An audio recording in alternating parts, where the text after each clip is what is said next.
Savvy Business Radio, drawing out the best from our guests with our host, Christina Nichman. Our guest today is Donald Lee Sheppard. Today, Donald shares his new book, The Dividends of Decency, How Value-Based Leadership Will Help Businesses Flourish in Trump's America. Get his book at all major book retailers, including Amazon. And find out more about Donald Sheppard at DonSheppard.com. Hi, Don. Welcome to Savvy Business Radio. How are you today? Christina, I'm great. I'm sitting here in Southern California, delighted to be on Savvy Business Radio. Oh, I'm so delighted to have you here. You've been in business for quite some time. You've created a number of wonderful, successful businesses. And as I told you before the interview, we've had an array of businesses from very small, medium to just getting started. And a lot of people today, they're entering into either college or getting out of college saying, hey, the 9-to-5 isn't working for me. I want to be an entrepreneur. It's kind of like the catch thing. I'm going to be an entrepreneur. But, it's not quite so easy when you get started that, hey, what do I need to get started? I have minimal liquidity. But you've gone through it all. You started very humbly and built very successful businesses. Share with the audience a little bit about your background and your entry into the world of entrepreneurship. I'd be delighted to.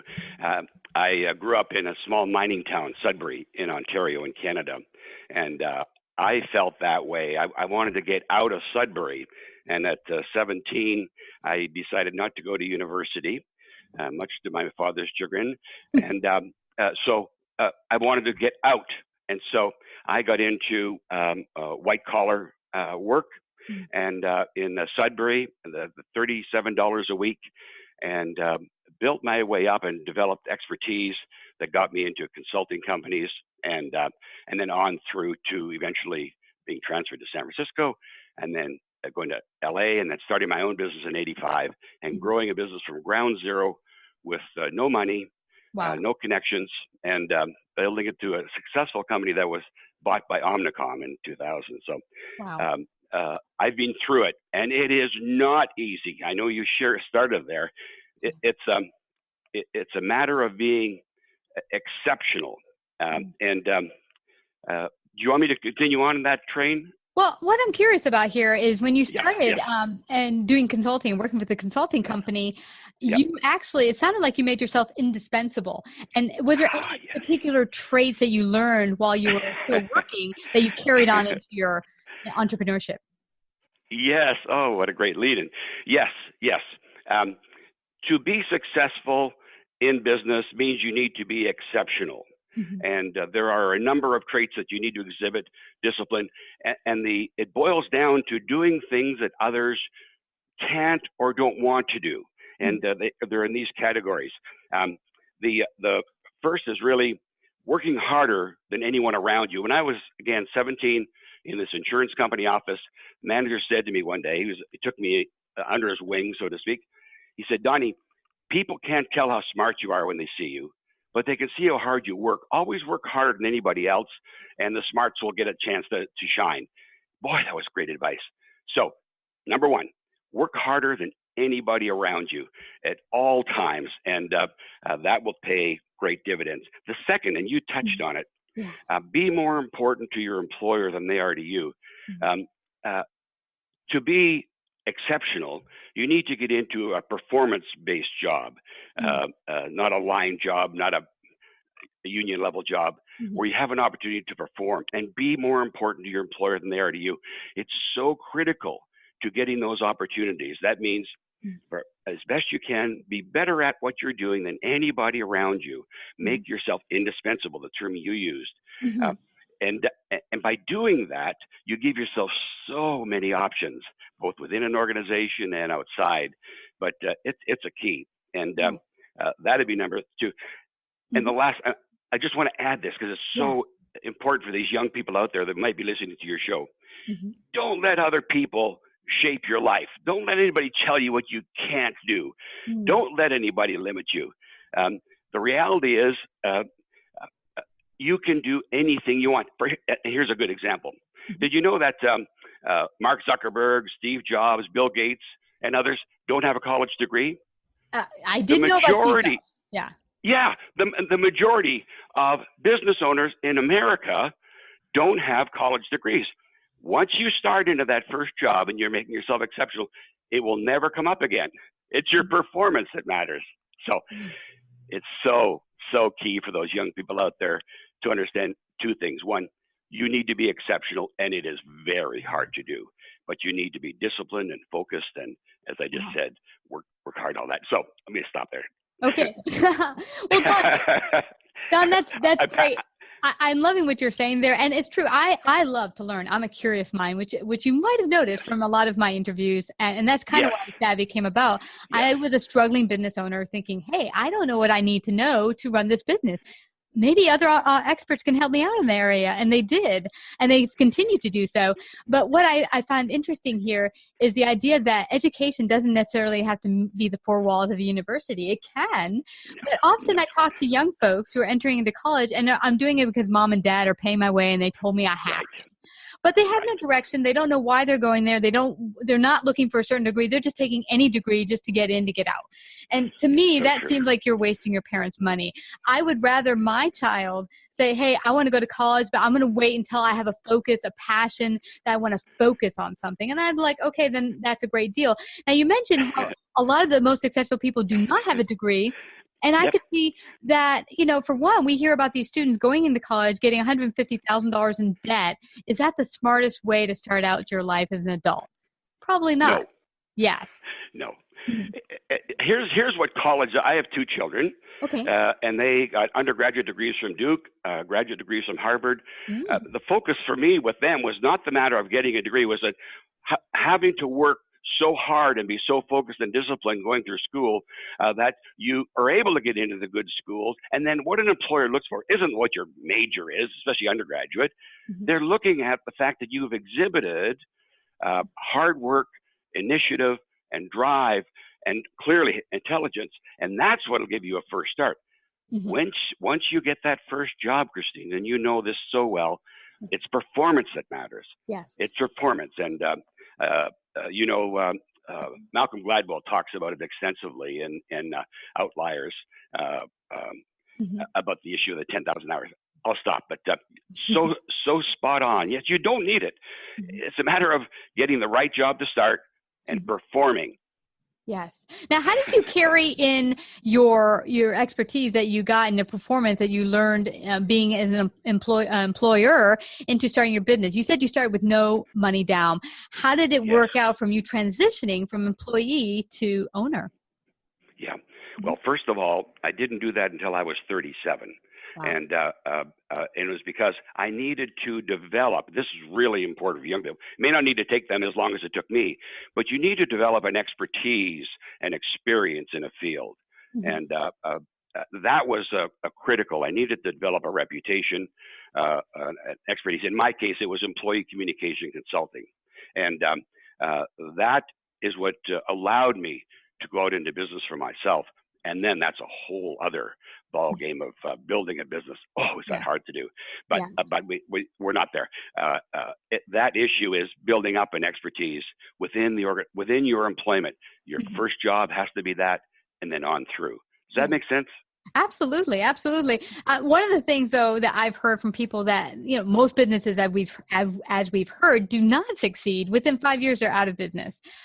How did you not go out of business, and how did you start with minimal to no equity or liquidity down and build it? Did you go find angel investors or bank loans? How did you get started? Oh, Christina, it's a combination of being able to make a decision on a dime. It's a matter of hard work. I'll give you a really simple example. First of all, I was in a consulting business, so I didn't need capital. I didn't need to buy buildings or facilities or equipment. It was people. So that was part one. But I was in business for less than 2 years, and I had 16 employees. And my accountant came to me and said, you need to move out of this house. We were doing a business out of a house. And let go of some employees and cut back your expenses, or you're not going to make it. My response to him was I fired him. I wasn't looking to somebody to tell me how I put my tail between my legs and run away. All I wanted the accountant to do is to give me the numbers. What I had to do then was make a decision about how to work harder and how to focus on areas of business that were more profitable, and to build the team that I was building that would stand behind it and be part of that growth. So I could have gone on. There's so many times that when I picked up a check, I literally drove to a client, picked up a check, went straight to the bank so I could cover payroll, and then worry about the next check. So that was an ongoing process. Yeah. Could have gone out of business anytime. But here's something your young people would like to know. If I didn't make it, I wasn't a failure, nor will anybody else be. You now have an expertise as an entrepreneur that companies are dying to have. Yeah. They want that initial advice. So failing in business isn't really failing in my view. It's only money, and that should never matter. It's that you made it, you tried it, and if it didn't work, okay, now you need to know you need to make it in the corporate world. Does that make sense? Oh my gosh, absolutely, Don. And this, I love that you brought this up, because I got my first business started in something that wasn't the greatest passion of mine, which is accounts receivable. I've worked for 25 years now in accounts receivable. Yes. And when I first started, I was like, I was in a position where the economy was up and down. I was about to be laid off from like the fourth job, and not because I thought they were just getting rid of the entire department. And I was like, I was sick of this happening again. And my ex-boss said to me, hey, you do tremendous work. You should be a consultant in this. You probably do fabulous work. You'll be very successful, make more money than you do here. I was like, well, I like that idea. But you know what? It wasn't quite as simple as I thought. You have to go out there and get deals, and no one knows who you are as an expert. So it actually was not quite an easy road. But what it was is me talking to a business owner, and they said something very important to me. Do you love this? I mean, because you got to breathe, eat this. This has got to be your whole life when you start a business. And I was like, I don't love it. But she's like, what do you love to do? And all I said is, I am curious. I love to learn, but what does that look like? I don't want to become a teacher and go back to college. So a couple months later, I found a podcast, and I was listening to a business podcast. And that was a moment where something inside of me screamed, you need to do that. And now this has become my second kind of career or vocation, where now we have sponsorships, we have a really good following, and it happened because kind of seemingly by accident, but it was that opportunity you talked about. I think a lot of people think opportunity has to mean a lot of cash in the bank. It's being open to possibilities and putting yourself out there. What do you think, Don? Oh, Christina, I'm just smiling broadly listening to you. And let me tell you something you talked about. I'm a real-time learner. And what that means is I'm so confident when somebody says to me in the consulting business or whatever, have you done this before? I say yes. Because it isn't the specific task that I need to know. It's that the process. I understand the process of getting things done and done well and within time. And then I learn about it right then. And I had a friend who's was quite successful as a trainer. And he said his whole life he envied me that I was so confident, aggressive about going out into the business world. And I didn't really have the experience or training in his view. And he said he feels he has to have the knowledge, the experience, the training before he could ever say to somebody, yes, I can take that on. And he said, you go out, you're a real-time learner, and you just say yes, and you end up doing well. That's what you are. What you were talking about when you talked about going into the podcast is, hey, I can do this, and it's a real-time learner skill. And that's a trait of an entrepreneur, in my opinion, and that you possess. And I'm happy you brought it up so your listeners can understand that component.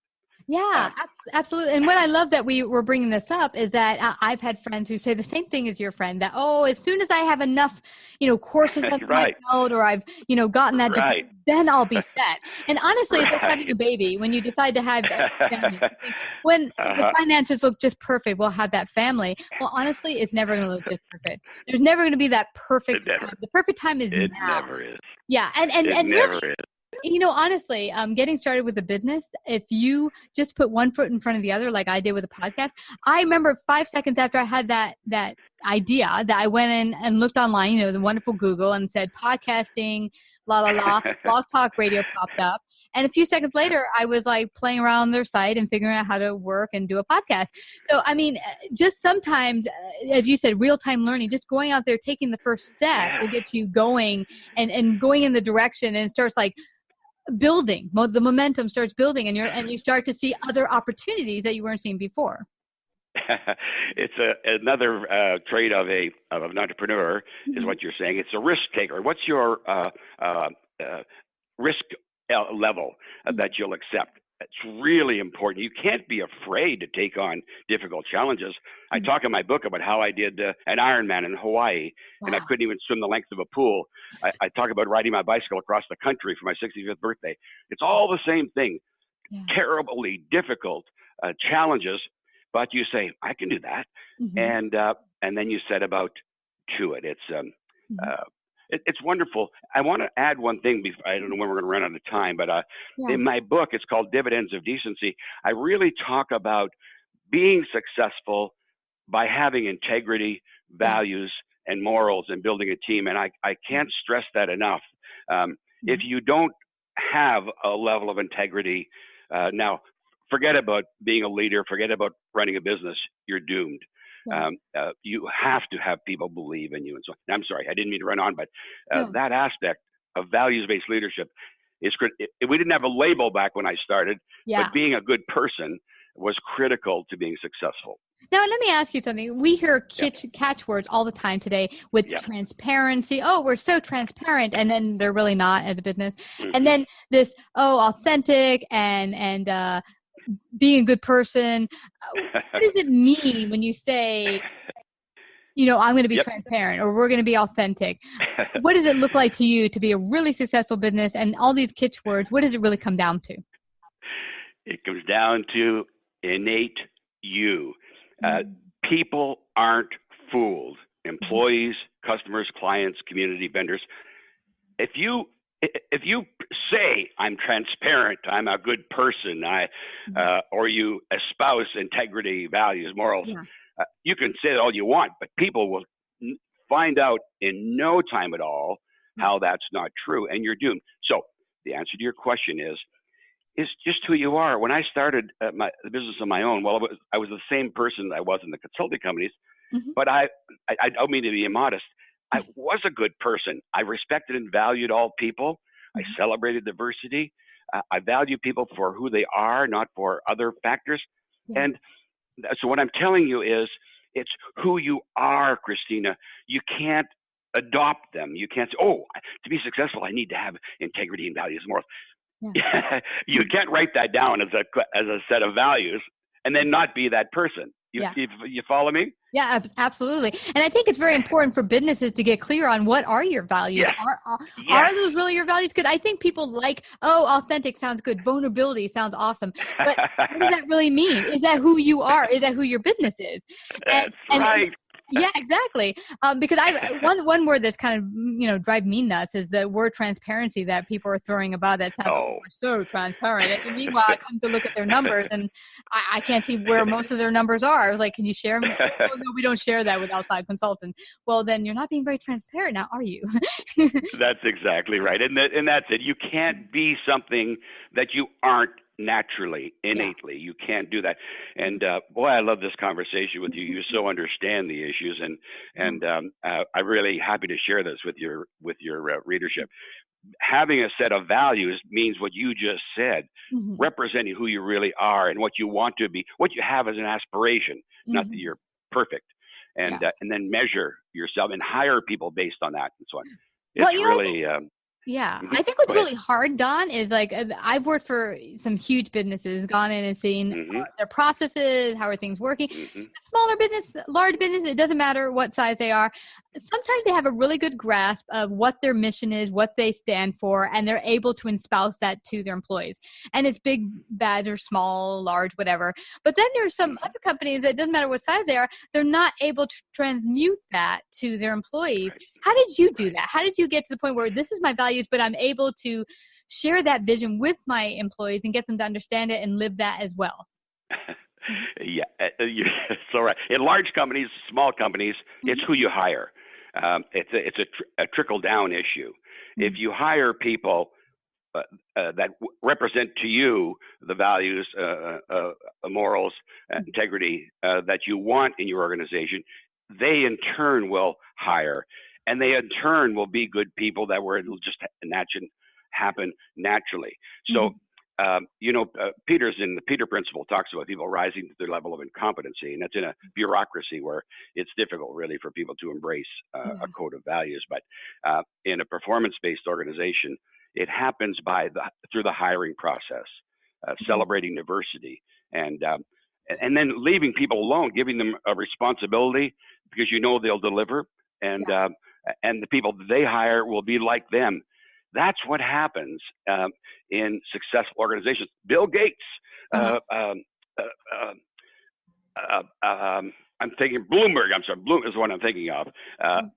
These people Jeff Bezos, who've created huge organizations, they're actually good people, and you'll see that as they hire people who are like them, and so the organization develops that. The values are not made up, or they're literally who they are, and it's done through the hiring process. Yeah, and I think that what you're touching on is so important. That's what when I start to deal with some of the businesses, and I see that there's a disconnect between who they're hiring and what the core values are that I'm perceiving. I begin to tell, they do such great work, and I said, but they're not matching your values. They're being disrespectful to your clients. Is that something that you espouse? Is that something you're good?